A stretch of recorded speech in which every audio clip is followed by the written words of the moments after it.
President Trump has secretly authorized the use of military force against foreign drug cartels.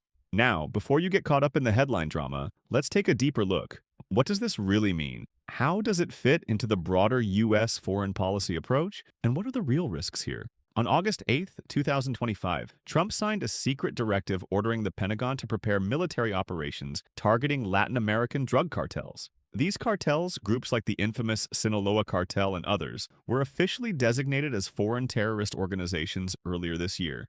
At first glance, this sounds like a tough-on-crime, clean house approach. But let's be real, militarizing the drug war isn't new, and it's never worked well. The war on drugs has long been criticized by many liberals for escalating violence, empowering authoritarian regimes, and ignoring the root causes of addiction and drug trafficking, like poverty, corruption, and demand in the U.S. itself. Now, instead of using diplomacy, aid, or community-focused programs, we're seeing a move towards deploying troops and intelligence assets to conduct operations abroad. That raises huge red flags. This secret military order has sparked outrage, especially in Mexico. Cartels are now officially in the Pentagon's crosshairs.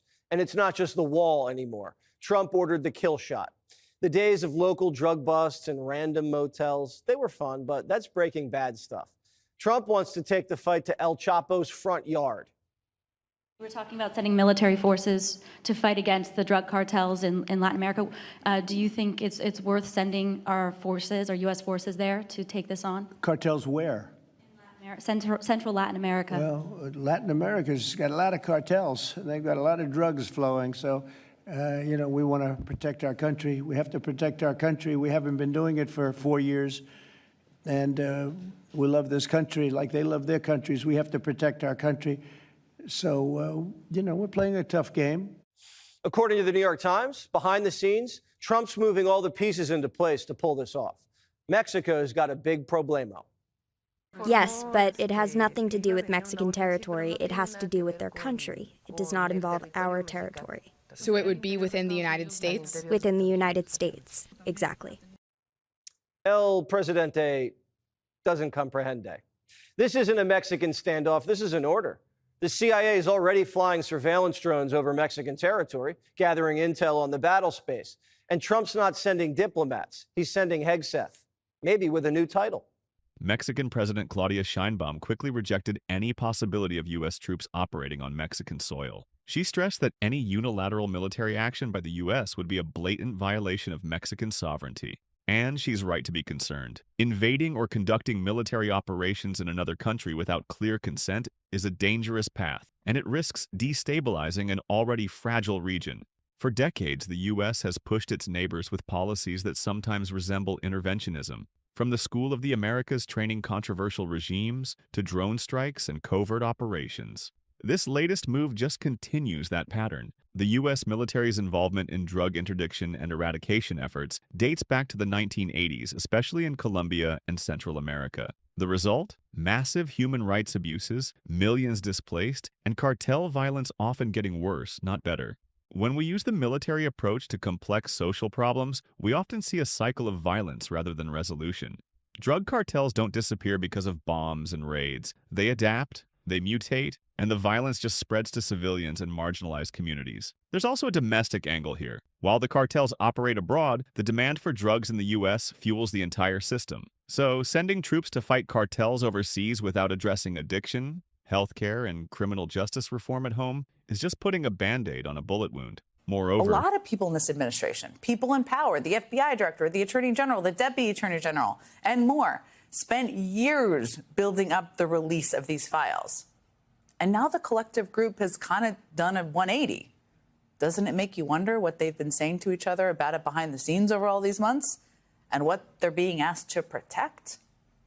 Today, one of the organizations that has been at the forefront of holding this administration accountable sued the Trump administration to answer those very questions. That lawsuit, filed by Democracy Forward, is demanding that the administration release information about their handling of the Epstein debacle, information that could explain why they've avoided disclosing the Epstein files. Among other things, the lawsuit is seeking internal communications, and this is a key part, from within the FBI and the Department of Justice. Basically anything about Epstein, potential client lists, flight logs, and anything relating to Ghislaine Maxwell. Just to put a fine point on this, that would include emails, memos, text messages, any chatter whatsoever, basically any internal chatter whatsoever from within these agencies about how to handle what has become a huge problem for Trump. The Trump White House may have been hiding some of its darkest secrets, and now a brand new lawsuit could finally blow the lid wide open on what they knew about Jeffrey Epstein. This isn't speculation. This is happening right now, and the details are explosive. This week, the civil rights watchdog group Democracy Forward filed a lawsuit against the Department of Justice and the FBI. Their goal is simple: force the release of internal communications linked to the Jeffrey Epstein investigation, including anything tied directly to Donald Trump or his administration. According to the lawsuit, the DOJ and FBI have ignored Freedom of Information Act requests for these records. These aren't just random emails. They could include discussions about what Epstein evidence to release, what to bury, and how to shape the public narrative. And here's where it gets even more disturbing. The Guardian reported that there was allegedly a private White House meeting during the Trump presidency where senior officials, including Attorney General Pam Bondi and FBI Director Kash Patel, discussed how to handle Epstein-related materials. That includes whether to release, or hide, audio recordings of Ghislaine Maxwell's interviews with the DOJ. If that's true, then we're not just talking about bureaucratic delay, we're talking about a possible political cover-up at the highest level.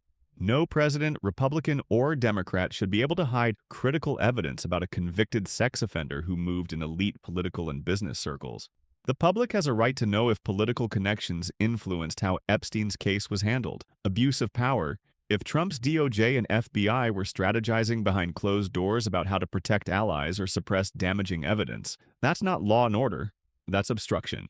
And remember, Trump's own past statements about Epstein are already on the record. He once called Epstein a terrific guy before claiming he wasn't a fan after Epstein's arrest. Now we might finally learn what was really happening behind the scenes in the White House. President Trump announcing he will meet with Russian President Vladimir Putin this coming Friday in Alaska.